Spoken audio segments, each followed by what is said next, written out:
यकीनन आहिनि, पर उन्हनि जा असांखे सिर्फ़ु नाला था मिलनि। उन्हनि जो जेको किरदारु आहे उहो किरदारु असांखे चिटो नथो मिले, जेको उन्हनि जो समाजी पहलू आहे उहो असांखे साफ़ नथो मिले। असां हेठि अचूं, यकीनन तमामु मंझाई कंहिं ॻाल्हि कई त असांजे ॻोठ में कुझु अहिड़ा किरदार थी गुज़रिया आहिनि जेके ग़ैर मामूली आहिनि, उहे आम इंसाननि जहिड़ा न आहिनि। असां उन्हनि खे बि ॻोल्हण जी कोशिशि कयूं पिया ऐं जेतिरो कामयाबु असां थिया आहियूं, वधीक कामयाबीअ जे लाइ अॼु असां तव्हांखे तकलीफ़ ॾिनी आहे त तव्हां उन मामले में असांजी मदद कयो। मिसाल तौरु असांजे ॻोठ में हिकिड़ो बहितरीनु किरदारु थी गुज़रियो आहे जंहिंजो नालो हुयो महताब बेलार।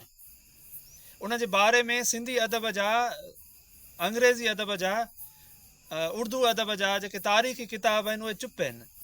जॾहिं त एॾो वॾो हिकिड़ो वाक़ियो आहे जंहिं ते बेनज़ीर हिते अचे थी, उन ते अञा ताईं कंहिं न लिखियो आहे। सच पुछो, अंग्रेज़नि वटि, अरबनि वटि या असांजे पाड़ेसरी सूबे पंजाबियुनि वटि जेकॾहिं कंहिंखे थोरो बि न में चीच में धकु लॻंदो आहे त उहो उनखे वॾो करे पेश कंदा आहिनि त हीअ असांजो सूरमो आहे, हीअ असांजी सूरमी आहे ऐं हिन सां हीअ ज़ुल्म आहे, ऐं उन जे लाइ हू पनाकारा कंदा आहिनि। तव्हां वटि एॾा वॾा किरदार, जहिड़ा जाॻंदा बहितरीनु इंसान, जेकी तव्हां समेत पूरे इलाइक़े जा माण्हू उन्हनि जी गवाही ॾींदा त ही तव्हांजा बहितरीनु इंसान आहिनि, उन्हनि ते हिकिड़ो अखर बि न लिखियो वियो आहे।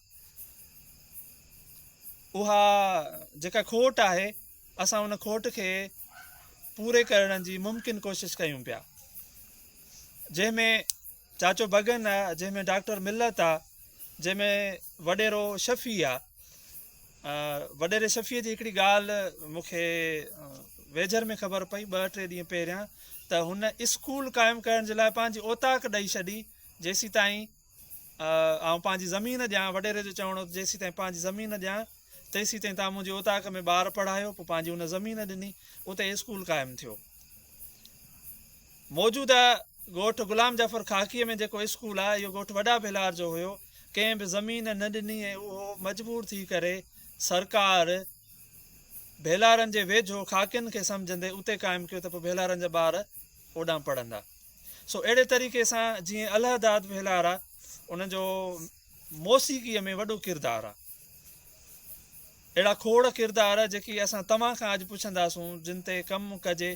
जीअं ॻाल्हि थी उन खानण जी, जंहिंखे अवां बेग फ़क़ीर जे नाले सां सुञाणूं था, उन बेग फ़क़ीर खे वधि खां वधि जेके पसंदि कंदड़ या चाहींदड़ या अक़ीदतमंद, उहे नारेज आहिनि। ऐं उन नारेजनि सां हिन कचहरीअ में वेठल को न को दोस्त उन्हनि खे ज़रूरु सुञाणींदो हूंदो। सो उन तव्हांजी मदद सां असां उन्हनि नारेजनि ताईं पहुचंदासूं इनशा अल्लाह। ॿी हिकिड़ी ॻाल्हि त जेको ताज मोहम्मद आहे, उनजो तारीख़ में तज़किरो मिले थो। ईअं सम्झो त हिक खां 2 लाइनियूं जेके चिटियूं न हुजनि उनखे तज़किरो चइबो।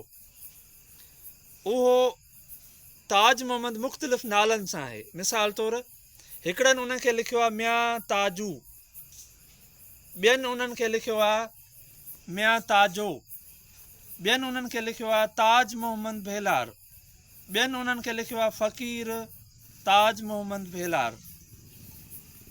हाणे आहे इहो साॻियो ई, उहो दौर कहिड़े जो आहे, इन ते असांजो कमु हले पियो।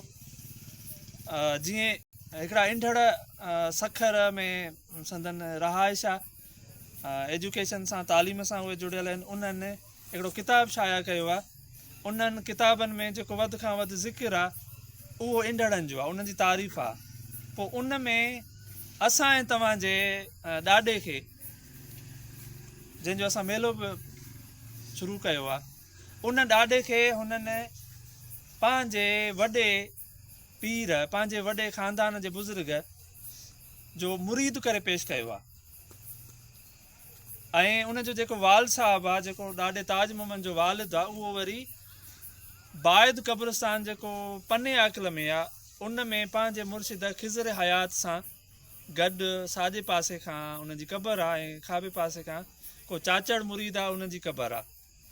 हाणे हीउ जेको सिलसिलो शुरू थियो आहे इन सिलसिले में जेको कमु थियो आहे उहो कमु बेतरतीब वारो न आहे। पीढ़ीअ खां बुनियाद खां जेको कमु थियो आहे जेकॾहिं तावन न रहियो, जेकॾहिं माण्हुनि जा जेके तंज़ या टोक भरिया जेके कमेंट्स आहिनि ख़्याल आहिनि जेकॾहिं उहे वधी विया ऐं जेकॾहिं इहो कमु रुकिजे थो त बि सम्झो त इहो रुकियल कमु बि कमनि जो आहे। मिसाल तौरु असां हुतां टुकरी खई आहे हुतां टुकरी खई आहे इहा असां जोड़ियूं था त जुड़े नथी। मुंहिंजो कमु इहो न आहे। जंहिं तरतीब सां जंहिं सीक्वेंस सां जंहिं रिथा सां उते कमनि जो आहे। ऐं असां तव्हांखे ॾुखियाई इन ॻाल्हि में थी आहे उन में तव्हांजो बि ॾोह आहे ऐं मुंहिंजो बि ॾोह आहे त असांखे उहा शइ शुरूअ खां मुंड खां अल्फ़ खां मचाइणी पए थी। न वेठा आहियूं तॾहिं हिकिड़ो विच में गैप आहे, विच में हिकिड़ी खिला आहे या विच में हिकिड़ो खाल आहे जंहिंजे करे अॼु असां मुंझी पिया आहियूं। हिननि गॾिजाणियुनि जो वॾो मक़सदु इहो आहे त तव्हांखे इन शइ जो अहसासु ॾियारिजे त असां जी जेका क़ौम आहे या असांजी जेका ज़ात आहे असांजी जेका बिरादरी क़बीलो आहे इन्हनि जो दुनिया जे ॿोलियुनि में किथे बि ज़िक्र न आहे। अॼु जो अणपढ़ियो माण्हू बि घरां वेही पंहिंजे भेलार ज़ात जे लाइ पूरी दुनिया खे ॿुधाए थो सघे त मां भेलार आहियां। सिर्फ़ु इन अहसासु ॾियारण जे लाइ असांजी कोशिशि आहे त जीअं इहो जज़्बो अवां सभिनी में पैदा थिए। इहा ॻाल्हि तव्हां ॿियनि ताईं पहुचायो त जेकॾहिं असां भेलार पंहिंजे तरफ़ां थोरो थोरो सिर्फ़ु सोशल मीडिया यूट्यूब इंस्टाग्राम या फेसबुक या व्हाट्सअप उन ते सिर्फ़ु तव्हां उन शइ खे पंहिंजी ज़ात मुतलिक़ उन मवाद खे जेको असां भेलार फाउंडेशन पेज ते रखियो आहे सिर्फ़ु उनखे हू शेयर कंदा रहनि त बि इन सां तव्हांजी ज़ात जो फैलाव थींदो। मूंखे इंतज़ारु आहे तव्हांजे सवालनि जो त असांजो पासो कहिड़ो रहियल आहे ऐं तव्हांजी जेका राय आहे या जेके तव्हांजा सवाल आहिनि यकीनन जेकी जिन जा जवाब मूं वटि न हूंदा त आउं उन्हनि खे ॻोल्हण जी कोशिशि कंदुसि। पर जेकॾहिं तव्हांजे सवालनि जो मूं वटि को जवाबु हूंदो त आउं बिल्कुलु जेका ॻाल्हि आउं न करे सघियो आहियां उहा आउं तव्हां सां कंदुमि। तव्हांजी महिरबानी।